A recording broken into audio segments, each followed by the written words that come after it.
Matt, I want you to break down Colorado's keys to victory for this game versus Kansas. Obviously, they're facing Jalen Daniels, prominent quarterback who at the beginning of the season, a lot of people thought was a Heisman candidate. Kobe Bryant, prominent Kansas corner, said, we talked about this previously, but he said, I'm not going to lie. I've been waiting. I already marked this on my notes. I already know this is the game. I've been wanting this game all season. This is going to be the game. Matt, break down Colorado's keys to victory versus Kansas on offense and defense and special teams. Go ahead. Look, we've been talking about this all week, but it's the same consistent message. It's not, don't fuck up, make plays, tackle the ball carrier, do your job, play hard. Like you've got, and this goes on both sides. It's the Buffs know what they need to do. They've got the best two players on the field on offense, and they've probably got the best two players on the field on defense. Mm-hmm. And that includes draft picks from Kansas. Kobe Bryant's a G. He's a great player. Yeah. I like the fact that he's saying it's as big as it is because it is. They're not shying away from the shine. They know it's big. I think that both teams have a lot to play for. Kansas is trying to get to a bowl game, and CU is trying to wrap up a Big 12 title berth. Yeah. So, it's the keys to victory are simple this week. After talking to everybody we've talked to all week on what they think, the defensive line, if they play well, Kansas is going to struggle. If the defensive line doesn't come to play, Kansas is going to score points, and it's going to be a shootout. So, and I'm not – the linebackers in the secondary, I'm not saying they don't need to come play. I'm saying there's nothing more disruptive to any team, including CU, than defensive linemen you can't block that rotate. And the more I think about it, we've got a bunch of defensive linemen nobody can block that rotate. And I imagine they'll come out and try and stop the run because Kansas can pound the ball. And once they stop the run, remember 31 carries last week for Utah or 30 carries for 31 yards. It's pretty good. When they stop the run, then you get to go hunt, like Coach Sapp has said all week in all his interviews and whatnot. So, bro, this is a trap game. Yeah, it's a game where you got to be a little tight here. You got to make sure that a woman after my own heart. Keep going. It is a trap game, no doubt, but it's also an opportunity, man. I mean, when you're a good team, every fucking team's a trap. Every game's a trap game. Oklahoma State's a trap game next week. They haven't won a game in conference. The Big 12 title game, when you're going to be favored, is a trap game. If you don't get, are we focused on the playoffs or are we going to focus on winning the Big 12 title? When you're good, every game's a trap game, dog. So this is what we want. I want this to be a trap game because I want us to play tight, or I want us to play with everything ratchet up, not tight. I want us to play nice and loose, but I want us to ratchet everything up and be ready to go and go out there and shit stomp these people and set a precedent. Like, okay, this is another team everybody's predicting us to lose to, or it's going to be a tight game. I thought that Utah would be a lot tighter than it was, and they scored 50 fucking points. So this is very simple. Do your job, play hard, play for the guy next to you.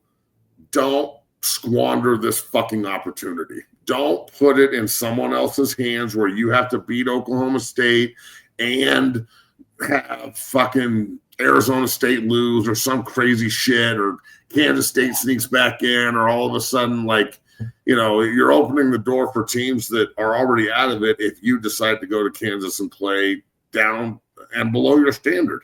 Mm-hmm. So don't miss this opportunity. They only come around every now and then.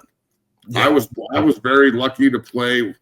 I don't know if it was luck necessarily, but I was on 3 really good teams that played in 3 title games in 5 years at CU. Mm-hmm. So, it's all those teams had one thing in common, and they were resilient. The 0-1 team was fucking resilient. It was tough. The 0-2 team was resilient. It was tough. They had guys on it that could fucking play. The 0-4 team, we were picked to go winless. I mean, we've had Coach Barnett talk about that forgotten team in 0-4 20 years ago that won the division and played Oklahoma for the Big 12 title. Now, we got smoked in the title game by Adrian Peterson and Jason White and all those boys, but number 1 Oklahoma. But again, we got there again. Yeah. Very resilient, winning all of our games in November to win the Big 12 North and go to the title game. So when your back's against the wall, you get to show your true character, and CU's back's against the wall in the best way possible. I think the Buffs win. I'm gonna say the Buffs win 38-17. 38-17. I like it. And one thing you mentioned, Matt, Colorado's got a plethora of defensive linemen that they can rotate in. And one of them I wanted to highlight, Keaton Wade. He was originally supposed to redshirt this season, but according to Coach Prime, he's outplayed his plans. Here's Coach Prime full statement on Keaton Wade, who he's been balling this season. Take a listen. Keaton been balling recently. He told us a few weeks ago that the plan was for him to redshirt. Is that still the plan? And no, what kind of goes? It's not the plan. Sometimes a young man may want a plan to happen for different reasons, and he may outplay his plans. He's outplayed his plans. You make plans when you don't think you're a valuable piece of the puzzle at this wonderful university, and he is. Matt, what are your thoughts on that?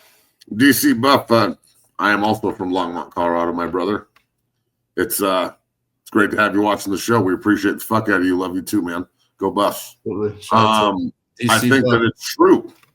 You don't keep talent off the field. They rotate the fuck out of guys because they can, because they got dudes. Yeah. So, the 01 team I played on, we had an 8-man rotation on the defensive line. 7 of the 8 guys played in the NFL. 6 of the 8 had their pension. That's what I'm talking about with this defensive front. They've got the majority of those kids are drafted or undrafted free agents and are going to play in the NFL. Right. Period. So when you've got that plus the linebackers plus the DBs, just this plethora of players everywhere, just like this kid, man, it's almost like you can't help but be good, because like I used to say, and I said this more at the beginning of the year, but back in the day at CU when I played there, if you fucked up on or off the field, you got replaced by somebody that could really play. And you may not get your job back ever. Well, last year at CU, if you made a mistake, they couldn't replace you with anybody because they didn't have anyone. They had a first line. That's about it. Maybe half a line. And I'm not talking about the offensive line. I'm talking about they had maybe 11 guys that should have been starting out of 22. Right. Now they've got 44 starters. Yeah. Now they got a 2 deep on both sides. So if you and maybe 3 in some places, if you go down, they're putting somebody else in lickety split, dog, and that other kid can play.